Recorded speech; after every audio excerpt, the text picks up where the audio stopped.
วันนี้ฝนตกแรงมากเลยยังไปเบิ่งว่าอายมมันเปิดร้านอยู่บ่คือมันมาแต่ดำนาแล้วบ่เขาเห็นว่าได้ไอ้เต๋ได้โอ้ยลาวแม่นแหละแบบจะว่าอายมฝนตกแห้งอยู่แล้วเนาะไอ้ยมเราไปดำหน้ากันนั่นล่ะนั่นแต่เรายังบ่เปิดดอกเมียเราบ่มาเปิดเถอะไอ้เต๋เปิดอีกก่อนนั่นบ่คือพายหลายกระเป๋าแท้เลยนี่เงินเขาทั้งเบิดอยู่นี่นะเงินล้านเขาฮะเงินขายยางเงินล้านเขาบ่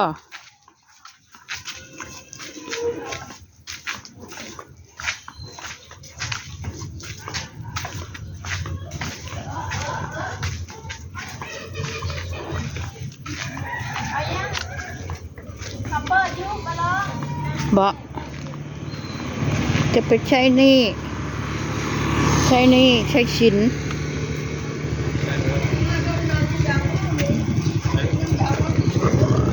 แน่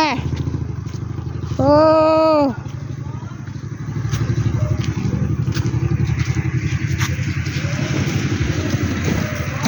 ใครวะนักร้องวะนักร้องดังนะเท่าเห็นว่านักร้องดังอยู่ภาคใต้นะเท่าเห็นอยู่บ่อยู่ในปู๊มันดังแค่นั่น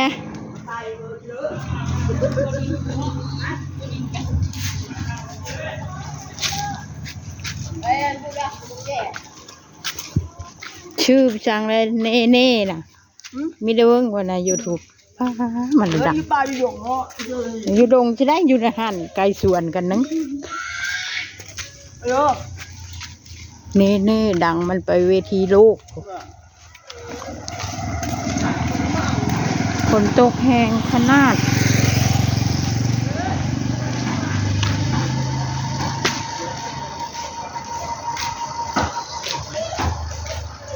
ปีลา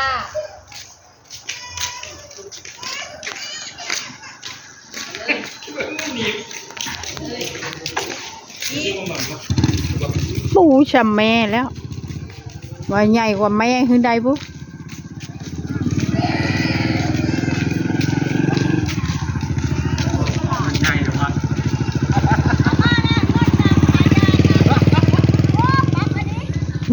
ทวงเงินแล้วได้โอ้โหฝนตกภูเหล็กไฟเด้อเนี่ย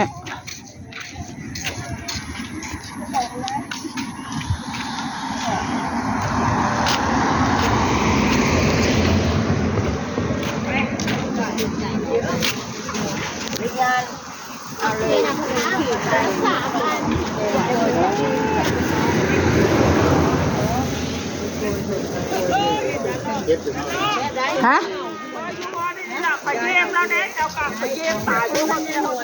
โอ้เป็นยังบ่ตายเยี่ยมพี่สังยังยงอยู่บ่มีไผไปเยี่ยมละไม่เห็นเราออกมาเลยนะพออยู่จะหันกันยังนักกว่าเก้าเอาโทษเว้นออกมองไม่เห็นเลยอย่าดอกคำไปบอกหมอมันเลยยอดยืดเลยว่าตาเขาไม่ได้ให้ยายอดตามาดูเขาไม่ได้ให้พี่สั่งมาเมื่อเขานัดวันพีเบอร์มันจะมานำใบนะก็เบิ้งบ่เห็นฮอนหุ้งพวกคนเห็นนั่นแหละชี้เดือนผู้เขานัดชี้เดือนนัดถูกบ่ไม่คำว่าไปทุกเดือนนะชี้ครั้งแห้งนักก็ฮอดชุมเจ้ามันเป็นเพลหมอว่าตอกระจกไม่ตอเนื้อมันยากกว่าฮอดเลาะตอหินพัดยากมันเจ็บเอาก็อันนี้ละมันเจ็บอันนี้ละเขายิงนะน้ำตาเป็นคุคิดเบิ่งนะไหลจุกน้ำตาโอ้ยไม่ได้ออกแล้วค่ะมันบริเจ็บเนาะที่น้ำขึ้นให้เขาซื้อก่อนมังกือ มังเกอมังเกอเขาได้เพลือว่าอันนั้นนะฮะ เน้นหมกไข่ป่า ฮีไป นี่หมกไข่ปลาตัวนี้หมกปลา นี่หรอ จ้าตัวนั้นหมกไข่ ลูกเพิ่นเพิ่นไปผู้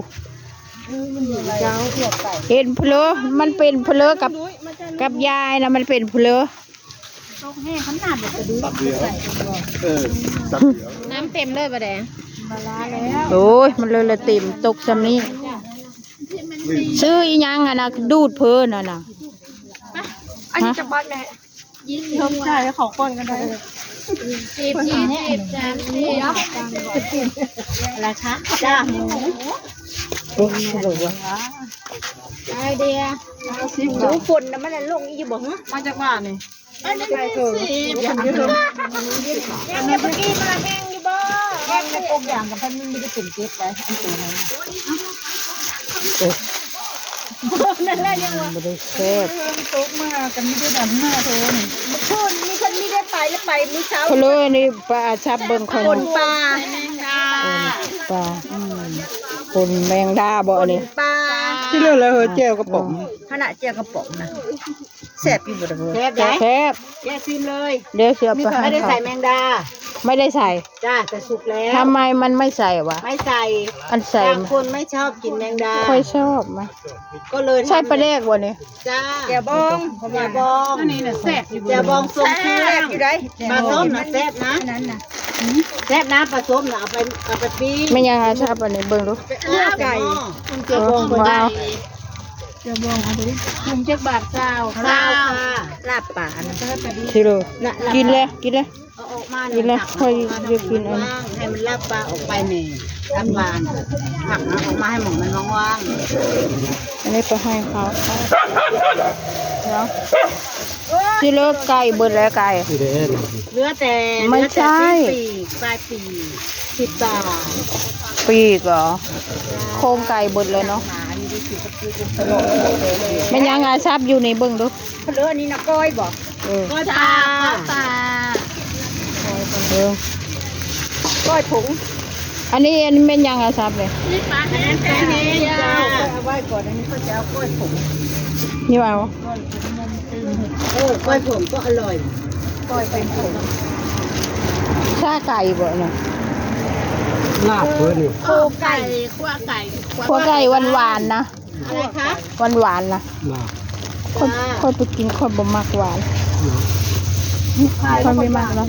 ยังพวกสุกก้อยละขายมันสั่งปีกไก่ สุกก้อยมาได้คนละน้อยก็ขายได้ดีกว่าเอาไว้มันกู้น้ำเนี่ยน่ะเจนนี่ซัดในเนยเอาดีกว่าเอาไว้ให้มันพอกลมนี่ก็โป๊ะอันนั้นก็ขายเป็นสปอร์ตก็มันกินเป็น เอาเข้าไปซื้อคุณหมอ โอ้จะเลยซื้อไปเดินกลับก่อนเดินเงินจังขายแล้วมันก็นานนึง เอาจะขายชมก็เขาเนี่ยมีขาย ละ10 บาทนะ อันยา โอนละ แก้วบองนี่10 บาทบ่ จ้า เป็น30คนคนจักอยู่ ไรบึงดูตะกระดูนี่จะไร ก้อยหอยก้อยเพื่อเอาเพื่อบักอันนี้ ครับนี่เป็น3เป็น4 5 บัตรแท้เนาะ 3ยังรู้สึก ไปหายเนาะแล้วเอายามือเด้อกันไปรูดมืออื่นก่อนไปซีดอันมาเนาะแล้วมาหวานเอาไปเอา บัตร ซีด แต่ อัน แล้ นี้ วคุณ มันเลยเกาะมันประสานนะเจ้านั่นนี่ ปลาทลายโจรเพลือเตย เป็นเพปซูนเจ๊ ปลาทลายโจรแล้วเขาเป็นโควิดแล้วเขากินมื้อนั้นตอนนี้แม่เอาจะไปเลอะอะไรเอาเพลือ เป็น40 ไปป้าอยู่ว่ามีแต่แคบแล้วของตลาดนะเอาเล่นซีนี่ไปดบนี่ โอเคนะจบคลิปแค่นี้อย่าลืมกดไลค์กดแชร์ เธอละลายเธอละกินเหล้าเอาเธอนี่ละเมื่อวานก็100เจ้า จักนาทีจักชั่วโมงบ่เห็นห้อง เอาเลยเอายางมันก็เห็นไปขี้นั่นเลยเศร้าก็โลอยู่ไหนอันยางเศร้าต้นแล้วก็ เช้านี่ เอา มื้อเช้าในป่าเข้า แม่ ไปซื้อก ระเบือนกระบือเพื่อไปยอดน้ำโพดค่อยมาค่อยไปเบิ่งนะเห็นไหมฝนตกกับทิมจ้าก็ มันนอนรับบ่ มิติพอยเปียกอ่ะย้ายคนเฮานะ นอนรับบ่ ได้20 กิโลนะ เธอละพันนี่ เดือนนึงก็2,000ใช้เลยแหละเกิดกับไข่เจิงเฮาก็จักเอาไปทิ้งเลยและเฮาเป็นแบบนี้คนบ่ค่อยละเพิ่น ได้เรียบร้อยแล้วบ่ 200แล้วก็เอาไปพ่นแล้วเมาแล้วกินมัน โอ้ยลืมคือว่าคุณ จะว่า คิดว่าคุณหมอจ่ายให้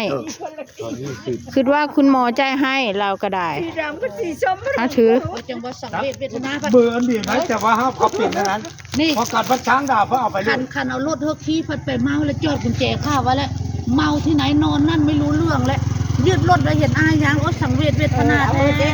รถกูก็จอดอยู่มีแต่คนใช้เราเฮ้อ 10 บาท แล้วโอ้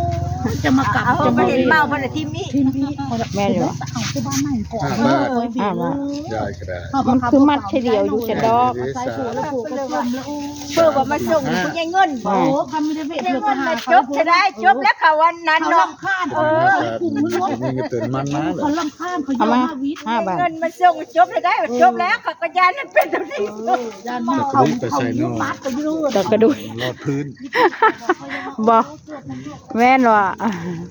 โอเคก็จบคลิปแค่นี้ค่ะ อย่าลืมกดไลค์กดแชร์กดติดตามให้คุณยายด้วยนะขอบคุณค่ะ